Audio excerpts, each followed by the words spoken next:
either make or break this type of feel with how you are phrasing your 16th notes. Terrible.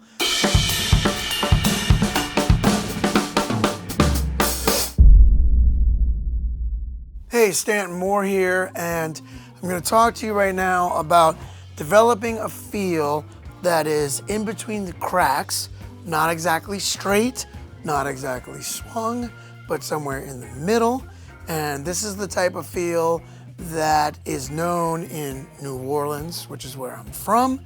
But if you can understand this notion of playing in between the cracks, this is going to greatly help you be able to improve your groove in all styles. So what we'll do to start to get acquainted with this notion of playing in between is we'll just play straight 16th notes. Your right hand is going to be playing consistent 8th notes, and you can lock this in to a metronome. Beep, bop, beep, bop, beep, bop, beep, bop. Your left hand is going to be doing the morphing. So the E's and Ahs, we're going to start off being straight, and then we're going to get in between straight and swing, all the way to swing, all the way past that to flams, and then we're going to work our way all the way back through the spectrum.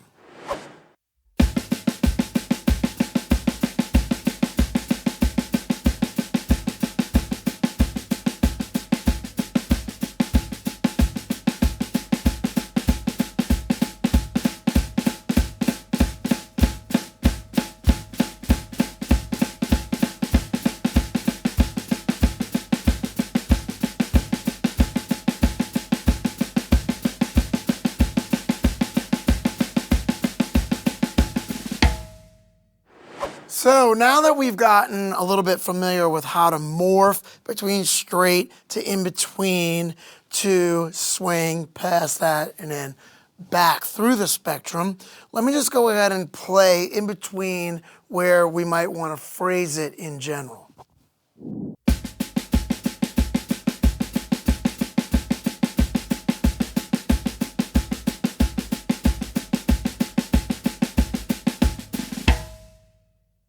So now let's apply that to a groove. Let's take a very straightforward New Orleans second line type of thing, and we're gonna take a look at Hey Pocky Way. And we're gonna put those accents, which are the 3 side of the clave, and we're gonna put those accents on our 16th notes that are now in between. So this is what Hey Pocky Way should sound like.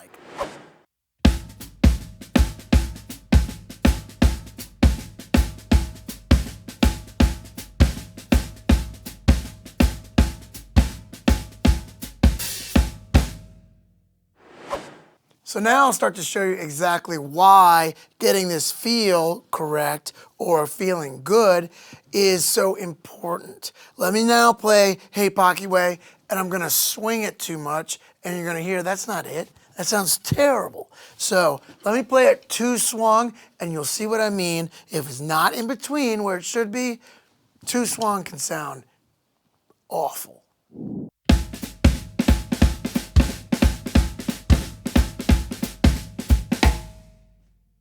And that is terrible. It's so bad that I can't even play it for very long. It feels awful to even do that.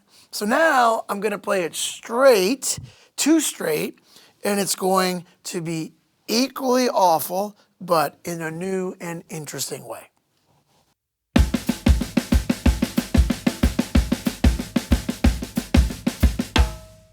Ugh, that's terrible. Again, I can't even play it for that long. I love train beats, and train beats work in all kinds of situations, everything from maybe the tune Jambalaya to the tune Ring of Fire. I'm gonna play in between straight and swing and play a nice train beat.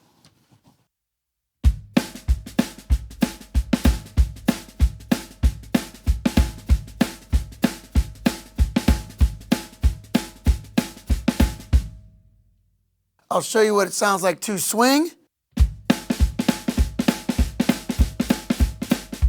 I can't even do it for too long. And then to straight. Terrible.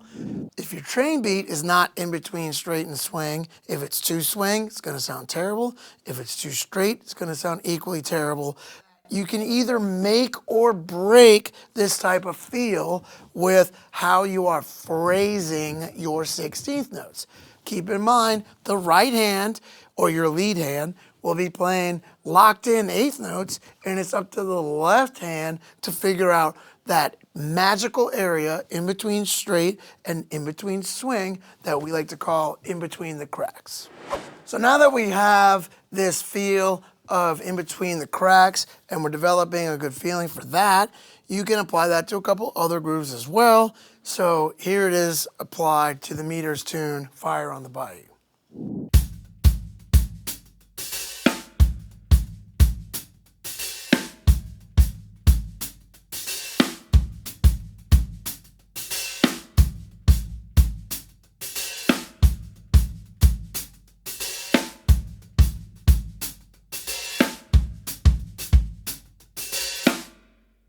Again, if that was played to swing, it would be terrible.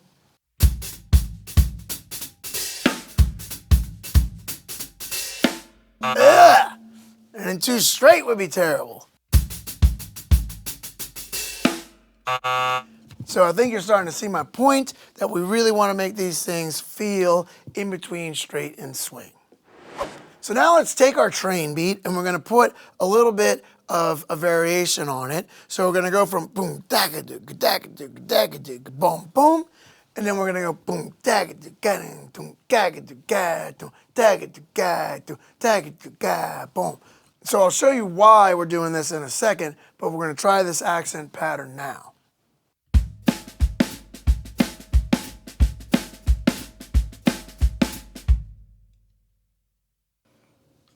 Now we're going to play 2 beats of that, and then we're going to play 2 beats of Hey Pocky Way to create a full measure of our New Orleans second line.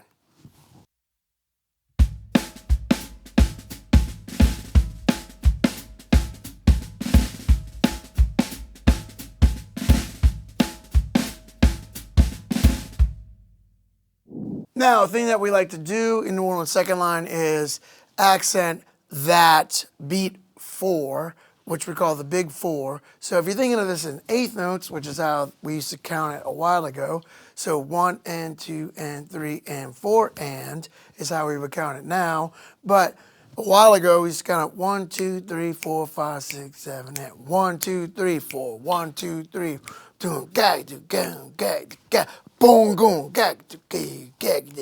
boom, boom. So that big 4, which is, I guess you would think of it as the beat 4 of the second measure, really want to accent that and lay into that.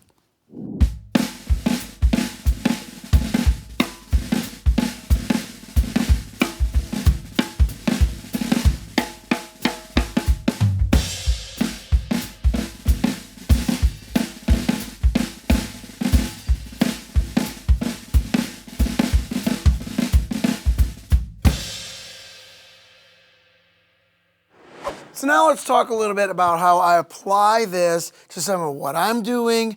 And you see I've got my Pandeiro over here, and I incorporate that into a lot of what I'm doing because I'm always trying to incorporate some of the Mardi Gras Indians or the black masking Indians of New Orleans. And that is a tradition that is hundreds of years old. What we have going on is guys playing a bass drum turned this way, and they'll be playing that with mallets, and then there's usually cowbells and tambourines. So I'm always trying to incorporate some element of low sounding either bass drums or floor toms and tambourine. So that's why I'm using this Pandeiro on my left. So when I incorporate this Pandeiro, I'm usually playing a sticking that is left, left, right, left, right, left, right, right. And I talk about this sticking so much that I actually put it here on my shirt. And you can see left, left, right, left, right, left, right, right. So you could think of it starting right here.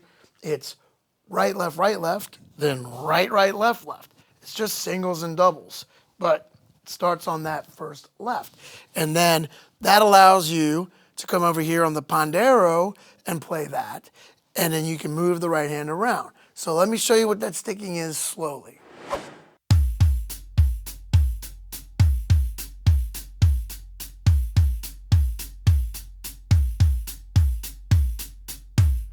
Now I'll pick it up in tempo a little bit, and you can accent it so that you've got a 3-2 clave. So check this out.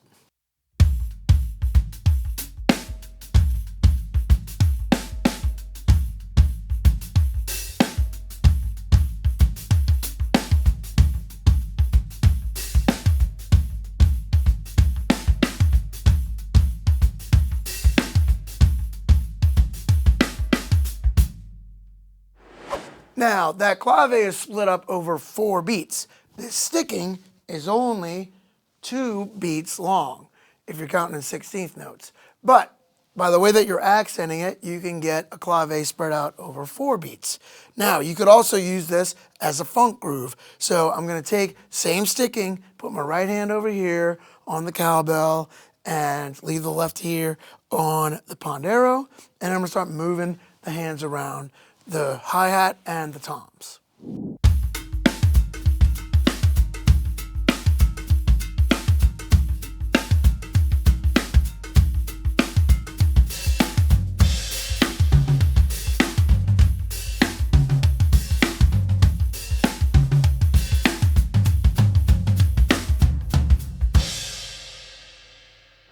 So that's the way that I'm using this sticking, but I'm playing it in between the cracks. And if I were to not play this in between the cracks, it wouldn't sound very good at all. I think you could imagine what it would sound like if I played it too swing or too straight. But keep in mind that the middle of it is right, left, right, left. So if you can get your in between the cracks to feel good with right, left, then you can start applying that to different stickings, as I am here with this sticking. If you like this lesson, please hit that like button and subscribe to the Art of Drumming. Also, you can come check me out on my YouTube channel if you're interested in what I'm doing. And I also have the Stanton Moore Drum Academy, which is more of a deep dive into what I'm doing. Lots of courses, video lessons, and PDFs there on the Drum Academy. But you can come see if you like what I'm doing on my YouTube channel. So thanks again for tuning in. I'll see y'all down the line. Yes, indeed.